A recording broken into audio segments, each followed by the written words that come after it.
Black power. Black power. Black power. Black power. Black power. Black power. Black power.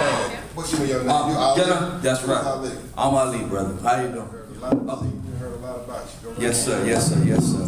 But as you know, I'm the founder of the Revolutionary Black Panther Party, but I'm also the National Chief of Staff for the new Black Panther Party under Sister Crystal Muhammad.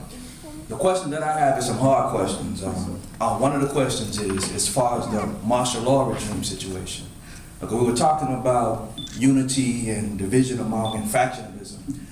But when you left a gap, and the people voted, and they voted someone in, and then all of a sudden some martial law and Hashim and Zinga's in, that there were some statements made that I just want to be answered. Sean Qualley, who's the chief of staff under Hashim and Zinga, he said that if Fahim Ali, and we got a copy of it, if Fahim Ali did not change sides, that he would not be dead. Now, Fahim Ali was more than just a comrade of mine. He was a comrade even in this formation, as well as in the new Black Panther Party. He was the National Minister of Information. Okay, he was also Legionnaire. He was the People's Chair Counsel. So to make a statement like that, it's very hostile. I'm hurt. I'm still hurt. That's why I'm here, and I'm in the spirit, and all of us in the spirit that we're in. That's a hard statement to make. That if Fahim Ali, RBG, did not change sides, that he would be alive today. He was murdered in Miami. He was killed. Some of the brothers here was there with him. He was at the hospital. They gave him the clothes, what you shouldn't do in a murder, more like assassination. And General Rashid was there, back there. But the question I'm asking is that we're talking about unity. You can clear some of the stuff up now, brother. But you declared martial law. I heard it. You know, all of that. So what I'm saying is that the people did a vote, and you declared martial law. So if you're here speaking amongst the audience, you should let them know about that too, because we could clear all of that up. Now, another problem that I got, and I'm gonna let you respond to it now. Okay, the other problem that I have with the whole situation is a lot of the statements that came from Hashim and Zinga when Sister Crystal Muhammad, Sean Qualley, when Sister Crystal Muhammad was running for presidency in the PGRNA. He wrote a letter to the PGRNA saying she was in bad standing, but she's not in no bad standing. The people voted her in. So the point that I'm making is that we're talking about unity and factionalism. When you step down, the people didn't vote. They voted Sister Crystal Muhammad in. Our brother Fahim wrote the Declaration of Independence. Okay, now here's the other thing. And read the Declaration of Independence, you came on the radio and said you declared martial law. That you declared martial law, and Hashim is in office. So we want you to respond to that, because we don't like people to come and present themselves a certain way, and they leave such a trail of defecation behind. Black power. Black power. And I say it in respect, and I ain't saying it in disrespect. I say it in respect. Black power. Black power. Black power. All right, let's give him a black hand.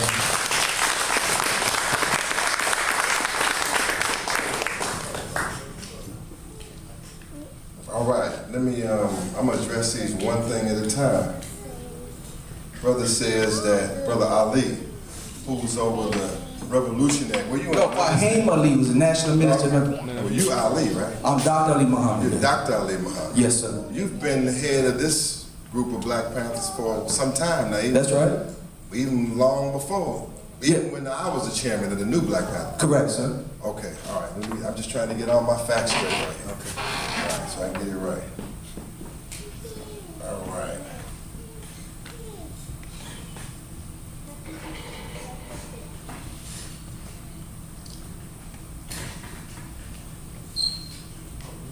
All right. Let me say this to my young brothers and sisters here. Well, let me ask you this one procedural question. Now, what's for those of you who don't know nothing about what he's talking about? Well, some of y'all don't know about this, yet it's important.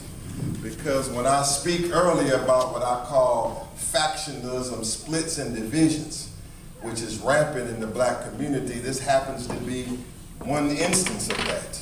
And so as I address this question and provide maybe some guidance from here on out, it could be instructive for the rest of the movement. Yes. Now, I do have one question, my dear brother. If you say that I declared martial law, but you weren't even but you were not in the new Black Panther Party. But I heard you say it. I'm not making an allegation. You actually. I did say that. That's I just right. wanted to say, but what duty did you have No, no. How did it affect you is what I'm saying. How No, did it affect you well, if you had your own group? I understand that. How it affects me is this. It's the repercussions thereafter. People can do, if people have choices they want to make, they want to have their formations, they want to have their factions, they can do that. It's the problems that come thereafter. First of all, that letter that Sean Qualley wrote to the PGRNA talking about Sister Crystal not in good standing, that should be a crime in the black community. That's almost agent activity. If he knows that there was something, I'm saying, if he knows that there was a situation done, it's internal among the Panther Party, which people shouldn't even know there was factionalism, he should have never did that. He should Well, have I'm never. gonna say this. Let me try to address several of your points direct, but then if it takes too much, we can just go get a cup of coffee and hash it out. Because the reason is I want to hash it out.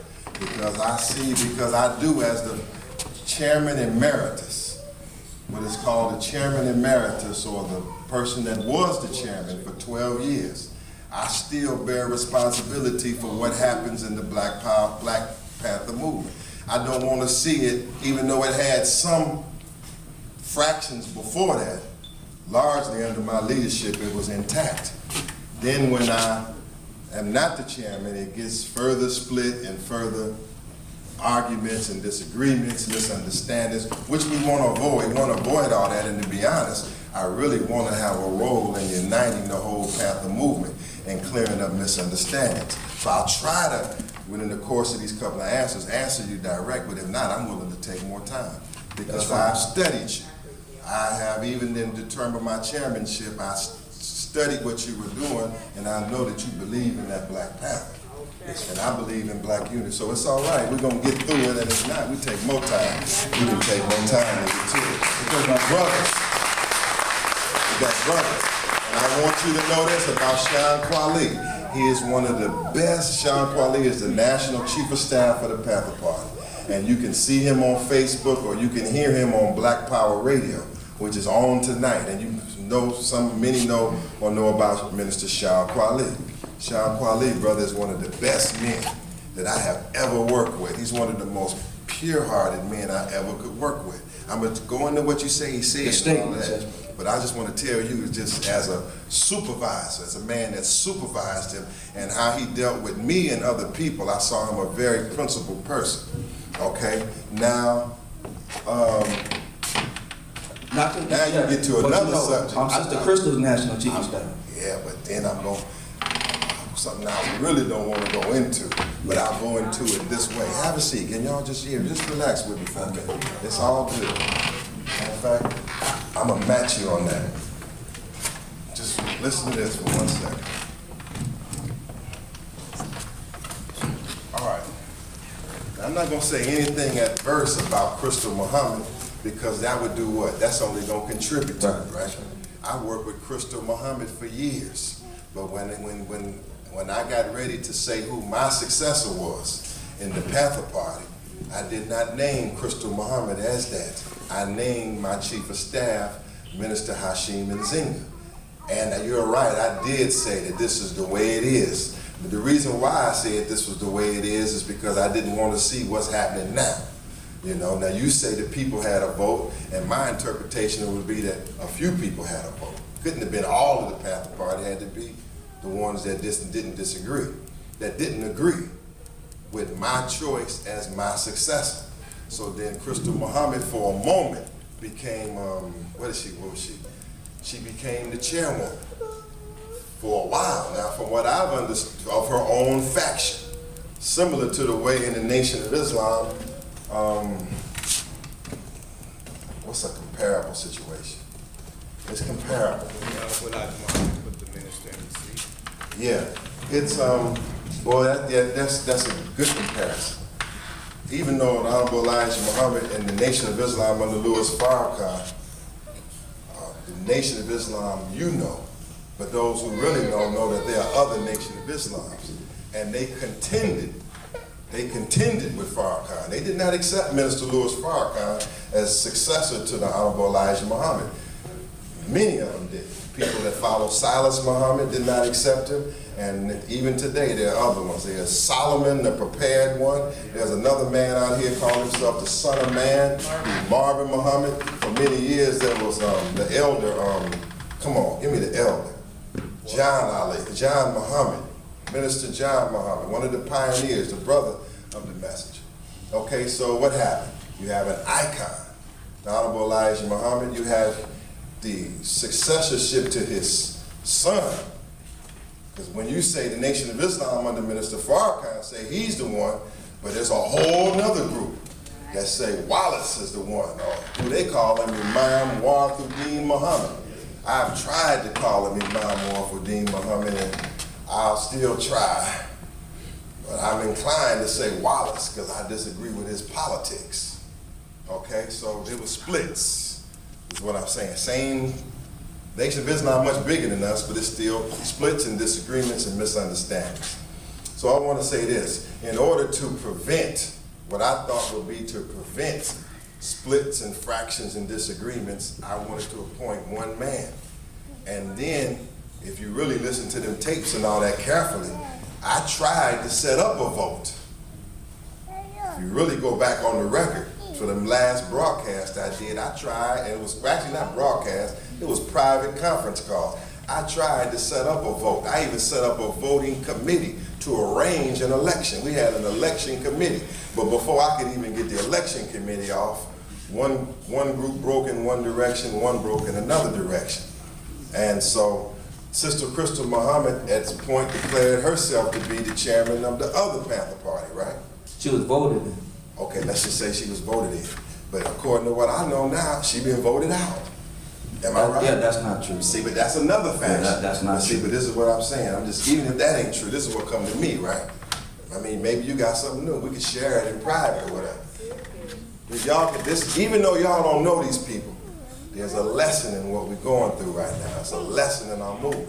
Okay, so from what I heard, that even the people she was with, they didn't went in another direction. Because you got what? You got the Huey P. Newton, you got the Huey Newton Gun Club. That's separate. That was started by Bobby Washington, yeah, who's the National Minister of Defense under Sister Crystal. Right, but he is not under. Yes, he's still National Minister of Defense. Okay, but what you talking about? But these people, I'm just saying, okay, let's just say whatever it is. But these people that I'm saying that is either from the Huey Newton Gun Club or with some other men, they are all in the South, and they say that they are not with Crystal Muhammad.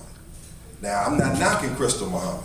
I'm not knocking her at all. I'm just telling you what they say, that they are not with her, and that almost, this is all recent, what I've heard, that none of them are with Crystal, but they doing the Huey Newton Gun Club, and another one, new Black Panther Party. Then you got, work with me for a minute, you got Black Panther for Justice up in Connecticut or something. You got a couple of men say they Black Panthers for Justice. You got another, you got a lot of splits. You got a lot of splits. So you tell me now you come from revolutionary Black Panther Party into this form of the new Black Panther Party. Okay, let's just say everything you say is true right now. I mean, even if it is true right now, the question to me is, how can we work with it? The question is, how are we gonna work with it? If it's okay with the Black Panthers to have a lot of generals out here in America, then ain't nothing I can do about it. You know what I mean? And that might be how it is, because it's a lot of different militias. I'm gonna let you come tell on the end of this question.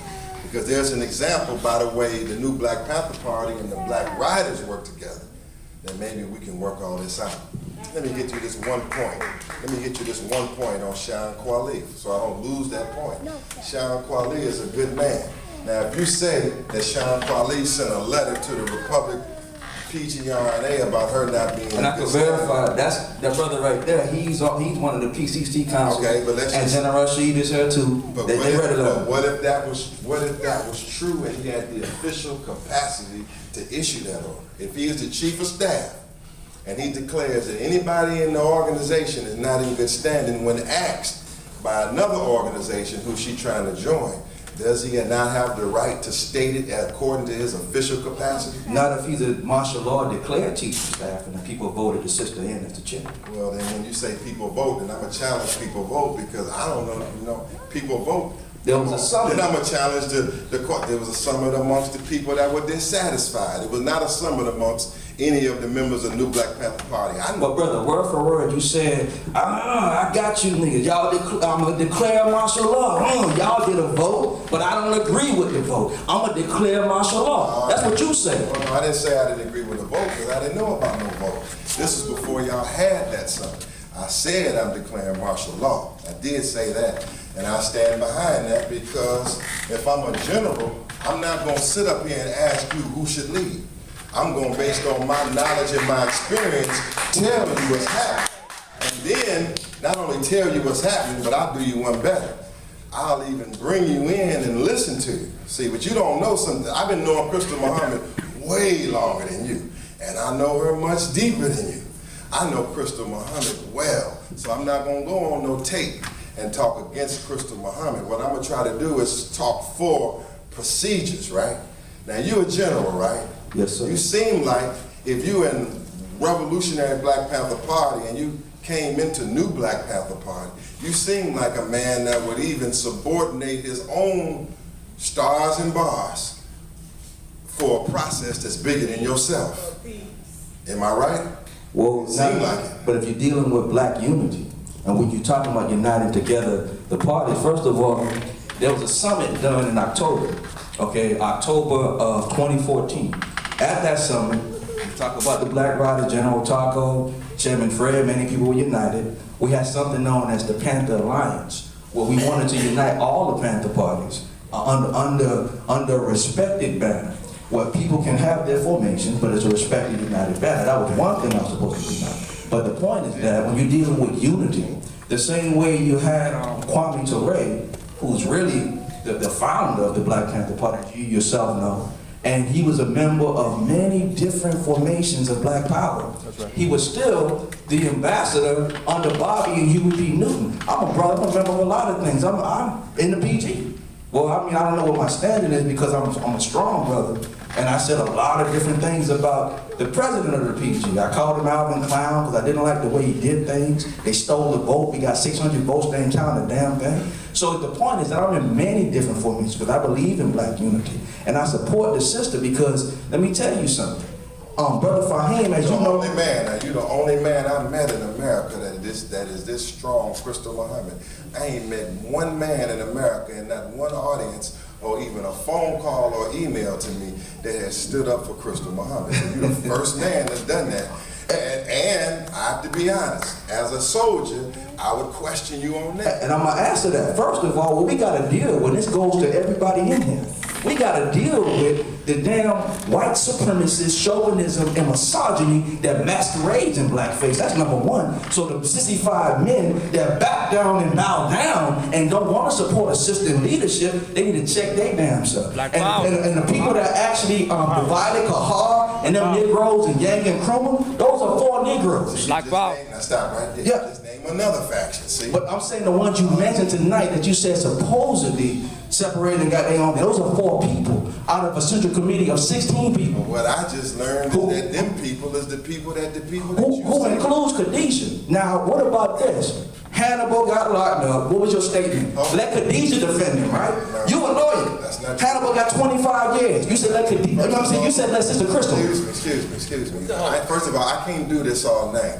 Because some of these people don't care nothing about this. Yeah, they care, but we talking about black unity and factionalism. Well, they need to know. They need to know me and they need to know you. Brother, I'm an brother. They know me well. They don't know you well. Excuse me. I'm gonna give you 10 minutes on this. I'm saying, but you can do what you want to do. I'm gonna give you 10 minutes. It's my city, first of all, bro, so don't disrespect me, man. Thank you for welcoming me. That's right. Now, let me ask you this. How many of y'all want to continue to hear this? They need to have it. This is family business. They can't say be butt dancing all the time. They need to have it. You're the vote man. How many of y'all want to hear this? How many of y'all want to hear this? Okay, brother, so stop for a second. Nobody wants to hear it, but I'm still— I didn't hear nobody say they don't want to hear it. They need to How many want to hear it? Raise your hand. How many want to hear all these details? Okay, so we got one. The baby want to hear it. People want to hear it. I ain't got no Sister on stage want to hear it. I ain't got no problem answering. And I want to hear what happened to Fahim Ali Abdul's statement. That's all part of me. First of all, you asking 8 questions. I know how to answer. But you ain't answered none of the questions I asked. Brother, one at a time. Somebody got to get that money. They can try. this issue is between y'all. We really don't. No, it is between all of us, because we're talking about the movement. I'm not gonna do that with you, sister. It had nothing to do with you personally, but that's something to do with everybody in the audience. Black Power. If you don't want to answer